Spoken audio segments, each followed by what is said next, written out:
तो दोस्तों आज मैं एक्सप्लेन करूंगा हाल ही में रिलीज हुई एक साइकोलॉजिकल हॉरर थ्रिलर मूवी को जिसका नाम है पोलन यानी कि पराग, यानी कि जो फ्लावर्स के ऊपर छोटे छोटे कण होते हैं ना, उनको पोलन कहा जाता है। मूवी काफी इंटरेस्टिंग है, काफी डिफरेंट है, आपको देखने में काफी मजा आएगा। तो चलिए अब बिना किसी देरी के चलते हैं सीधा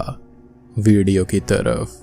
तो मूवी की स्टार्टिंग में हम देखते हैं एक लड़की की कार को जो कि जंगल में कहीं पार्कड हो रखी थी और उस लड़की को बार बार बहुत सारे कॉल्स आ रहे थे और हम उसकी मदर का वॉइस नोट सुन पाते हैं जिसके अंदर वो ये कहती हैं कि काफी दिन हो चुके हैं और वो गायब है और किसी से भी मिल नहीं रही है, किसी से भी कांटेक्ट नहीं कर रही और उसका एक नया बॉयफ्रेंड भी बना था जिससे उसका ब्रेकअप हो गया और वो कुछ भी उल्टा सीधा कदम ना उठाए। उसकी माँ को उसकी बहुत ही ज्यादा चिंता है और अगर उसको कुछ हुआ तो वो जी नहीं पाएंगी। लेकिन तभी हम उस लड़की को देख पाते हैं जो कि एक पेड़ से लटकी हुई थी एज उसने खुद को ही खत्म कर लिया था और उसके ऊपर वही पोलन यानी कि पराग लगा हुआ था, वो भी ढेर सारा। और इसका एक बहुत ही खतरनाक सिग्निफिकेंस है जिसके बारे में हम मूवी के अंत में बात करेंगे। अब हम देखते हैं हेरा नाम की एक यंग लड़की को जो कि कुछ महीने पहले से ही एक फाइनेंशियल फर्म में जॉब कर रही थी। वो एक बहुत ही सीधी सादी सी लड़की है और अपनी जॉब को लेकर बहुत ही ज्यादा एक्साइटेड है एज ये उसका ड्रीम जॉब है। और यहाँ पर कुछ लड़कियां, खासकर विकी नाम की एक रूड और बुली टाइप की लड़की उसके भोलेपन का मजाक उड़ाती रहती है जिसका वो कभी जवाब नहीं दे पाती। और वो भोली इतनी ज्यादा है कि बुली और मजाक में अंतर तक नहीं कर पाती है।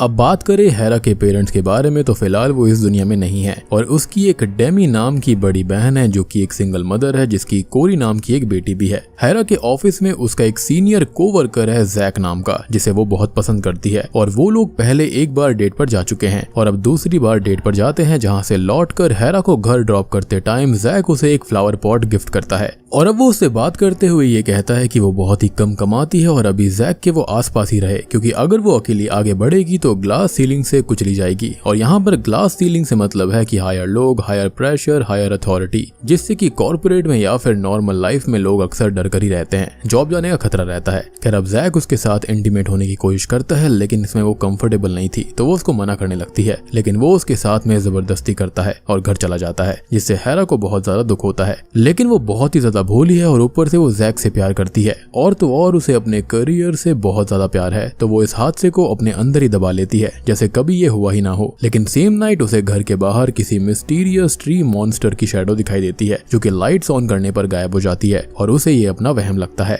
खैर अब रात में उसकी नींद अपने आप खुलने लगती है और उसका कोई दोस्त भी नहीं था और जैक उससे प्यार तो करता नहीं था तो वो उसके दिए हुए फ्लावर को अपना दोस्त या फिर एज अ चाइल्ड मान लेती है और उससे बातें करने लगती है। और एक दिन वो उसके बीज को टच करती है तो उसकी फिंगर्स में भी वो येलो पोलन या फिर पराग लग जाता है। अब जैक अपनी जैकेट उसके घर पर ही भूल गया था जिसको ले जाने के लिए वो उसको वॉइस नोट भी छोड़ती है, लेकिन बाद में वो अपना मन बदल लेती है और उस जैकेट को अपने पास ही रखती है और जैक को मना कर देती है कि वो जैकेट उसके पास नहीं है। अब अगले दिन हेरा तैयार होकर ऑफिस जाती है और वो जैक के लिए तैयार होकर गई थी जहाँ पर उसकी टीम लीडर उससे मिलती है और कहती है कि यहाँ पर वो क्लाइंट को फेस नहीं करती तो उसको ज्यादा तैयार होने की जरूरत नहीं है, वो सिर्फ अपने काम पे ध्यान दे। खैर अब जैक उसके पास में आता है जिसने उसकी टेबल के ऊपर पहले से ही एबॉर्शन या फिर प्रेगनेंसी प्रिवेंशन पिल्स को रख दिया था और वो बताता है कि उस रात उसने प्रोटेक्शन को यूज नहीं किया है तो हेरा ये पिल्स ले ले, जिस पर वो कहती है कि उनको बात करनी चाहिए और लंच के टाइम पर वो बात करेंगे। लेकिन जैक कहता है कि अगर हेरा फिर से उसके साथ इंटीमेट होगी तभी वो मिलेगा और इसके लिए वो तैयार नहीं होती। साथ ही साथ इस बात का उसे काफी बुरा लगता है कि जैक उससे प्यार नहीं करता और फिर वो उसको बुरा भला बोलकर वहाँ से निकल जाता है।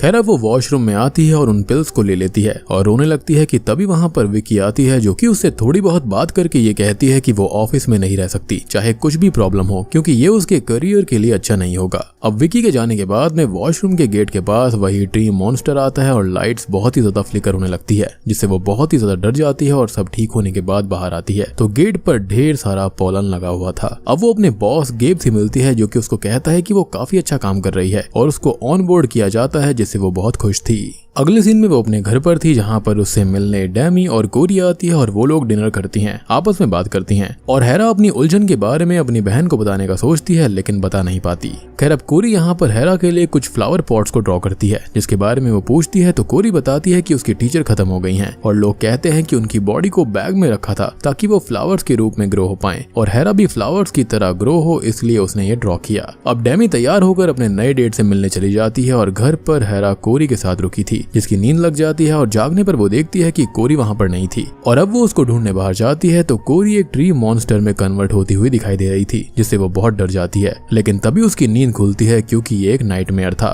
खैर अब तक डेमी घर आ जाती है, जो कि अपने बारे में बताती है कि उसकी डेट बहुत ही अच्छी रही, ऑल्दो वो दोनों अब दोबारा नहीं मिलेंगे क्योंकि ये कैजुअल था। खैर हेरा अब उसे जैक के बारे में बताती है, जिससे वो काफी प्यार करती है, लेकिन वो उसे प्यार नहीं करता और अब तो बात भी नहीं करता है और रोने लगती है, जिसको डेमी संभालने लगती है। यानी कि दोनों की कंडीशन यहाँ पर काफी सेम टाइप थी। अब वो कोरी को लेने जाती है, जो कि क्लोजेट के अंदर छुपी हुई थी, और वो ये कहती है कि उसने ड्रीम मॉन्स्टर को देखा है, जिसको सुनकर हेरा को यकीन हो जाता है कि वो रियल है और डेमी को ये कहानियां लगने लगती हैं। खैर अगले दिन हेरा ऑफिस पहुंच जाती है, जहाँ पर जैक और विकी उसका मजाक बनाते हैं। विकी उसे थोड़ा बहुत परेशान करती है और जैक वहाँ से जाने लगता है, जिससे बात करने के लिए हेरा जाती है और वो उसे अपने पीछे पीछे ऑफिस मीटिंग तक लेकर आता है और वहाँ कुछ सीनियर्स के सामने वो उसका और ज्यादा मजाक बनाता है और उसको थोड़ा सा ह्यूमिलिएट भी करता है। अब वो बाहर बैठकर उसका वेट करने लगती है और जब वो वहाँ पर आता है तो वो उससे बात करने की कोशिश करती है, एज वो तो उससे काफी प्यार करती थी। इवन वो उससे मिलने के लिए और उसकी सारी शर्तें मानने को तैयार हो गई थी, लेकिन वो ये कहता है कि अब उसके पास में कोई और है, तो उसे हेरा की कोई जरूरत नहीं है। अब हेरा इससे काफी दुखी होती है, साथ ही साथ स्नीज करते टाइम उसके अंदर से अजीब सा येलो लिक्विड बाहर आता है, जिससे वो बहुत परेशान हो जाती है और अब वो वॉशरूम जाती है, जहाँ पर उसके मुंह से एक फ्लावर भी निकलता है और अब उसे वो ट्री मॉन्स्टर भी दिखाई देता है, जिससे वो और ज्यादा डर जाती है और चिल्लाने लगती है। लेकिन वहाँ पर सिर्फ उसकी टीम लीडर ही थी, तो बाद में वो उस पर बहुत ज्यादा गुस्सा करती है उसके इस बिहेवियर के लिए। अब हेरा डेमी को कॉल करके अपनी कंडीशन बताती है और डेमी उसको दिलासा देती है। खैर अब शाम को हेरा जब घर आने लगती है तो उसको विकी से ये पता चलता है कि वो आजकल जैक के साथ टाइम स्पेंड कर रही है। अब घर पर हेरा अपने प्लांट के साथ टाइम स्पेंड कर रही थी और रात को उसे वो ट्री मॉन्स्टर उसके पास आते हुए दिखाई देता है, उसके करीब आने लगता है और उसकी नींद खुल जाती है और शायद ये एक नाइटमेयर ही था और वो देखती है कि इतनी रात को जैक का कॉल आ रहा था, जिसको वो पिक नहीं करती और हम समझ सकते हैं कि यहाँ पर जैक क्या चाहता था, वो अपने मतलब के लिए उसको कॉल कर रहा था। अगले दिन अब हेरा ऑफिस में होती है, जहाँ पर उसकी बॉस उसको बताती है कि उसका काम अच्छा चल रहा है और गेब ने उसे हायर ट्रेनिंग के लिए रिकमेंड किया है और उसके साथ विकी की भी ट्रेनिंग होगी, जिसे शायद से जैक ने रिकमेंड किया था, जिससे कि वो थोड़ी अपसेट हो जाती है। खैर अब वो गेब के पास जाती है और उसको थैंक्स करती है, जहाँ पर वो उसको समझता है, उसको संभालता है। वो ये भी कहता है कि उसे उसके और जैक के बारे में सब कुछ पता है और उसको चिंता करने की जरूरत नहीं है और वो उसके साथ है, जिससे कि वो काफी खुश हो जाती है। अब वो अपने डेस्क पर आती है तो उसके फ्लावर्स पर विकी ने एक मैसेज छोड़ दिया था और वो विकी से बात करने जाती है और कहती है कि वो उसके फ्लावर से दूरी रहे और देखती है कि जलन के मारे विकी ने अपने लिए सेम फ्लावर स्पॉट लिए थे और वो उसको बुरा भला भी सुनाती है, साथ ही साथ उसकी इंसल्ट भी करती है, एज जैक ने इंटीमेट होने वाली बात उसको बता दी थी, जिससे वो उसका और मजाक उड़ाती है और अब हेरा गुस्से में उसके बाल खींच देती है, जिससे वो और ज्यादा ओवर रिएक्ट करके उसकी इंसल्ट करती है और अब हेरा तभी स्नीज करती है और अब भी उसके अंदर से वही येलो लिक्विड निकलता है और वो विक्की के ऊपर लग जाता है और अब तक हेरा बहुत ही ज्यादा परेशान हो चुकी थी।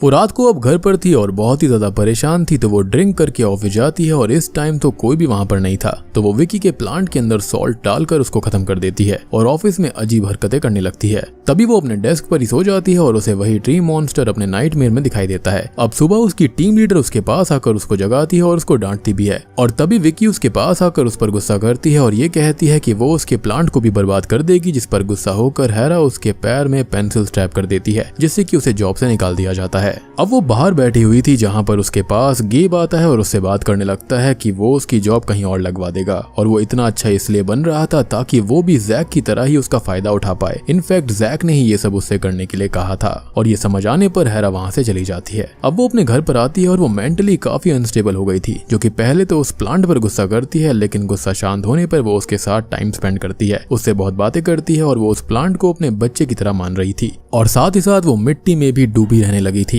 और एक दिन उससे मिलने उसकी बहन डेमी आती है और उसको संभालती है, वो उससे बात करने लगती है और इसी बीच कोरी उस प्लांट जिसका नाम हेरा ने ग्रेस रखा था उसको देखने लगती है और तोड़ देती है और हेरा से कहती है कि उसे ट्री मॉन्स्टर ने ऐसा करने को कहा था और अब हेरा गुस्से में आकर उसको स्लैप कर देती है और डेमी कोरी को घर ले जाती है और तभी हम उस ट्री मॉन्स्टर को वहाँ पर खड़ा हुआ देख पाते हैं। अब वो प्लांट अचानक से ही मरने लगता है, जिससे कि हेरा बहुत दुखी होती है। तभी वो ऑफिस में भाग कर जाती है और जैक से मदद मांगती है, लेकिन ऑफिस स्टाफ उसको वहां से बाहर निकाल देता है। अब डेमी उसे पिकअप करके घर छोड़ने जाती है और रास्ते में हेरा उस रात अपने असॉल्ट की बात उसको बता देती है, जिससे वो उसको संभालती है, समझाती है और दिलासा देती है और कहती है कि कोरी को उसके प्लांट को हर्ट करके बुरा लगा, जिस पर हेरा कहती है कि उसको बुरा फील नहीं करना चाहिए और उसे कोरी को स्लैप भी नहीं करना चाहिए था। तभी हेरा अपने घर आती है और उस प्लांट को बरी कर देती है और अब वो उसके मरने के गम में थी और अब उसके पास वो ट्री मॉन्स्टर आता है, उसके साथ रहने लगता है, हर टाइम उसके पास रहता है और अब हेरा इन सबसे परेशान होकर खुद को खत्म ही करने वाली होती है कि तभी उसके घर पर जैक आता है, जो कि आज उसके साथ इंटीमेट होने आया था और उन दोनों की बहस हो जाती है और अब फाइनली हेरा अपने गम को, ट्रॉमा को ओवरकम करती है और जैक को स्टैब करके जान से मार देती है और उसे अपने घर के गार्डन में ही बैरी कर देती है। अब अगले सीन में वो कोरी और डेमी के साथ में थी, जहाँ पर वो कोरी से माफी मांगती है और अब उन सबके बीच में सब कुछ ठीक हो गया था और हेरा ने अब अच्छे से मूव ऑन कर लिया था। उसकी करियर टेंशन भी खत्म हो गई थी, एज एक काम गया तो दूसरा मिल ही जाएगा और वो कोरी और डेमी के साथ बाहर जाती है, जहाँ पर उन तीनों को वो ट्री मॉन्स्टर खड़ा हुआ देख रहा था और वो तीनों भी अब उसको डरे हुए बिना देखती हैं और